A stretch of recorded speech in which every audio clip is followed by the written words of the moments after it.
हाँ, तो इसमें हम समझेंगे कि how do metals and non metals react, यानी कि मेटल्स और नॉन मेटल्स कैसे रिएक्शन उसमें होता है, क्यों होता है, ये सब चीजों को हम समझेंगे इसमें। ठीक है। तो जैसे आप यहाँ पर देखिए कि जब मेटल्स और नॉन मेटल्स जब दोनों आपस में रिएक्शन करता है तो किस तरह का बॉन्ड बनता है, आयनिक कंपाउंड्स बनता है, यानी कि आयनिक बॉन्ड बनाता है। यानी एक मेटल हो और दूसरा नॉन मेटल हो, जब मेटल और नॉन मेटल जब रिएक्शन करता है तो आयनिक कंपाउंड्स बनाता है, यानी कि उन दोनों के बीच में कैसा आयनिक बॉन्ड बनता है। कैसे बनता है वो अभी मैं आपको बताऊंगा, आगे बताऊंगा। ठीक है। और जब नॉन मेटल जब आपस में रिएक्शन करता है, जब दो नॉन मेटल आपस में रिएक्शन करता है तो फिर कोवैलेंट बॉन्ड बनता है, यानी कि कोवैलेंट उस कंपाउंड को हम कोवैलेंट कंपाउंड बोलते हैं, और जो बॉन्ड बनता है उसको हम कोवैलेंट बॉन्ड बोलते हैं। ठीक है। तो ये क्यों बनता है और कैसे बनता है वो सब चीज मैं अभी आपको बताने वाला हूँ। तो ठीक है। अब एक चीज है नोबल गैस क्या होता है। नोबल गैस क्या होता है कि कुछ एलिमेंट ऐसे होते हैं जो क्या होता है रिएक्शन नहीं करते हैं, यानी कि जो आप पीरियोडिक टेबल देखेंगे जिसमें मेटल्स भी होते हैं नॉन मेटल्स भी होते हैं, उसमें कुछ जो ऐसे एलिमेंट होते हैं जिनको हम नोबल गैसेस बोलते हैं, क्योंकि गैसेस के फॉर्म में होता है इसलिए इसको गैसेस बोलते हैं। और नोबल गैस क्यों बोलते हैं, नोबल गैस इसलिए हम बोलते हैं उसको क्योंकि क्या होता है कि वो किसी से रिएक्शन नहीं करता, यानी कि बिल्कुल वो स्टेबल होता है, किसी से रिएक्शन नहीं करता, इसलिए उसको नोबल बोला जाता है। नोबल का मतलब क्या होता है कि शरीफ अच्छा जो इंसान होता है उसको नोबल बोलते हैं ना, हाई क्वालिटी का जो इंसान होता है। तो इसका मतलब तो ये नोबल गैसेस का एग्जांपल आपके पास ये है, हीलियम हो गया, नियोन हो गया, आर्गन, क्रिप्टन, जेनॉन, रेडॉन, ये सब चीजें जो ये सारी जो एलिमेंट है ये क्या है, ये सब नोबल गैसेस है। तो ये क्या होता है, ये किसी से रिएक्शन नहीं करता है, ये स्टेबल होता है। इसका इलेक्ट्रॉनिक कन्फिगरेशन यहाँ दिया हुआ है, वैलेंस शेल में क्या होता है, तो ये मैं आपको समझाने वाला हूँ। देखिए कोई भी एलिमेंट रिएक्शन तब नहीं करता जब वो स्टेबल होता है। स्टेबल कब होता है, जब उसके आउटर मोस्ट सेल जो होता है, जो बाहर वाला जो शेल होता है उसको हम क्या बोलते हैं, वैलेंस शेल बोलते हैं। जैसे कोई भी एलिमेंट होता है ना, कोई भी एटम होता है, ठीक है, अंदर तो उसका प्रोटॉन होता है, बाहर क्या होता है शेल होते हैं, बहुत सारे शेल होते हैं, उसमें क्या होता है इलेक्ट्रॉन होते हैं ना, इलेक्ट्रॉन रिवॉल्व करते रहते हैं उसमें बाहर वाले शेल में। तो चाहता है कोई भी एलिमेंट क्या चाहता है कि उसका आउटर मोस्ट शेल जो होता है उसमें क्या हो, ऑक्टेट कंप्लीट हो या डुप्लेट हो। डुप्लेट यानी कि फर्स्ट शेल में जो होता है दो स्टेबल होता है, पहला शेल जो होता है इसमें दो स्टेबल होता है, बाकी सब शेल जो है उसमें 8 इलेक्ट्रॉन जो होता है वो होते हैं तो स्टेबल होते हैं।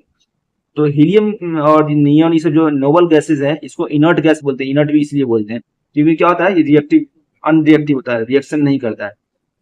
तो इसके आउटर मोस्ट शेल यानी बाहर वाले शेल में क्या होते हैं 2 या 8 होते हैं, ऑक्टेट रूल को फॉलो करते हैं, तो ये स्टेबल होते हैं इसलिए ये रिएक्शन नहीं करते हैं, इसलिए इसको हम क्या करते हैं नोबल गैस बोलते हैं।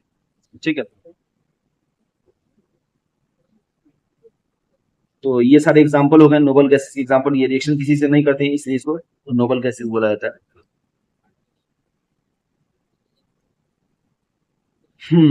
तो नो- जो सबसे बाहर वाला शेल होता है उसको हम क्या बोलते हैं, वैलेंस शेल बोलते हैं, यानी आउटर मोस्ट शेल जो होता है सबसे बाहर जो शेल होता है, यानी बहुत सारे शेल होते हैं जिसमें इलेक्ट्रॉन रिवॉल्व करते रहते हैं, सबसे बाहर वाले शेल को क्या बोलते हैं, वैलेंस शेल बोलते हैं। वैलेंस शेल इसलिए बोलते हैं क्योंकि इससे क्या होती है वैलेंसी डिसाइड होती है कि कितना रिएक्शन करना है, कितना इलेक्ट्रॉन देना है, या कितना इलेक्ट्रॉन वो एक्सेप्ट करेगा, तो उसको हम वैलेंस शेल बोलते हैं, शेल। ठीक है। अब देखिए causes of chemical bonding, chemical bonding जो है ये क्यों होता है, क्या कारण है केमिकल बॉन्डिंग होने की, क्या वजह है। तो the atoms combine with one another to achieve the inert gas electron arrangement and become more stable। कोई भी एटम कंबाइन यानी कि बॉन्ड बनाना क्यों चाहता है, बॉन्ड इसलिए बनाना चाहता है ताकि बॉन्ड बनाने से क्या होता है कि वो जो इनर्ट गैस है, जो नोबल गैसेज है, उसका जो इलेक्ट्रॉनिक कन्फिग्रेशन है यानी उसका जो इलेक्ट्रॉनिक अरेंजमेंट है उसको अचीव करना चाहता है। हर कोई स्टेबल होना चाहता है, बेसिकली हर एलिमेंट हर एटम जो है वो क्या होना चाहता है, स्टेबल होना चाहता है। और स्टेबल होने के लिए क्या करता है वो रिएक्शन होने के बाद क्या होता है वो स्टेबल हो जाता है। इसलिए जो है हर एटम जो है वो बॉन्ड बनाता है, रिएक्शन करता है। अब वो बॉन्ड जो बनाता है जो रिएक्शन जो करता है, तो वो उस an atom can achieve the inert gas, तो इनर्ट चूंकि इनर्ट गैस की तरह होना चाहता है, इनर्ट गैस क्या ऑलरेडी पहले से स्टेबल है, तो उसके लिए इसको क्या करना पड़ता है, तीन चीजें हैं। या तो बाय लूजिंग वन और मोर इलेक्ट्रॉन, या तो क्या करेगा एक या एक से ज्यादा इलेक्ट्रॉन उसको लूज करना पड़ेगा। जैसे जैसे कि हम एग्जाम्पल के तौर पर हम देख चुके हैं कि जैसे सोडियम होता है, सोडियम क्या है, ये मेटल है, इसका एटॉमिक नंबर क्या होता है 11 होता है।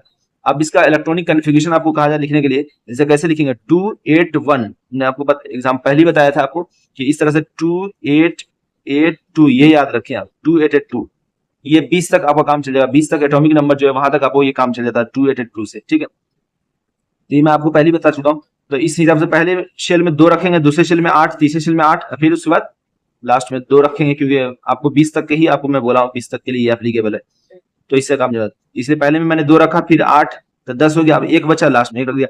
तब बाहर वाले शेल में इसमें क्या है, 1 इलेक्ट्रॉन है, तो ये स्टेबल नहीं है। ये चाहेगा कि हमारे बाहर वाले शेल में 8 हो जाए, तो उसके लिए क्या करेगा, या 1 इलेक्ट्रॉन अगर ये लूज कर देगा, इलेक्ट्रॉन निकाल दिया, तो बाहर वाले शेल आप इसका ये बचा, तो इसमें तो 8 है ऑलरेडी, तो ये स्टेबल हो जाएगा। तो ये बाई लूजिंग 1 और मोर इलेक्ट्रॉन, यानी 1 या 1 से ज्यादा इलेक्ट्रॉन लूज कर देगा तब भी स्टेबल हो जाएगा। बाई गेनिंग 1 और मोर इलेक्ट्रॉन, या तो इलेक्ट्रॉन गेन कर ले किसी से, जैसे ये तो सोडियम हो गया, मेटल हो गया। अगर आप नॉन मेटल का एग्जांपल देखें, जैसे सल्फर 16 है, सल्फर का अगर आप एग्जांपल देखेंगे तो सल्फर में क्या होता है, सल्फर का 16 होता है एटॉमिक नंबर, तो इसका आप देखेंगे तो 2 8 10 और 6, 2 8 6 2 8 16 हो गया, ठीक है। अब ये क्या करेगा, 2 इलेक्ट्रॉन अगर इसको कहीं से मिल जाएगा तो ये भी 8 हो जाएगा ना, तो ये भी स्टेबल हो जाएगा। यहाँ पर ये लूज करने के बाद ये स्टेबल हो रहा है, यहाँ पर ये लूज कर देगा तब इसको सिर्फ 2 8 बचेगा, ये स्टेबल है। यहाँ पर 2 इलेक्ट्रॉन गेन कर लेगा तब भी यहाँ पर 8 आ गया, इसके आउटर मोस्ट शेल में 8 आ गया ना, तो ये भी स्टेबल हो जाएगा। तो ये गेन करके स्टेबल होना चाहता है, तो वही चीज यहाँ पर कर रहा है, बाई गेनिंग 1 और मोर इलेक्ट्रॉन्स, ठीक है, फ्रॉम अनदर एटम, तब भी स्टेबल हो जाएगा।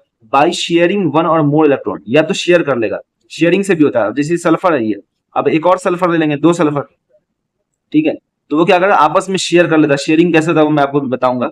शेयरिंग कैसे, एक सल्फर जो होता है दूसरे का भी इलेक्ट्रॉन यूज करता है, वो सल्फर इसका इलेक्ट्रॉन यूज करता है, दोनों आपस में शेयर कर लेता है, तो उससे भी बनता है बॉन्ड, उससे भी क्या होता है, स्टेबल हो जाता है। तो ये इन 3 चीजों से, लूज करने से, गेन करने से और शेयर करने से इलेक्ट्रॉन का क्या होता है, स्टेबल हो जाता है, ठीक है।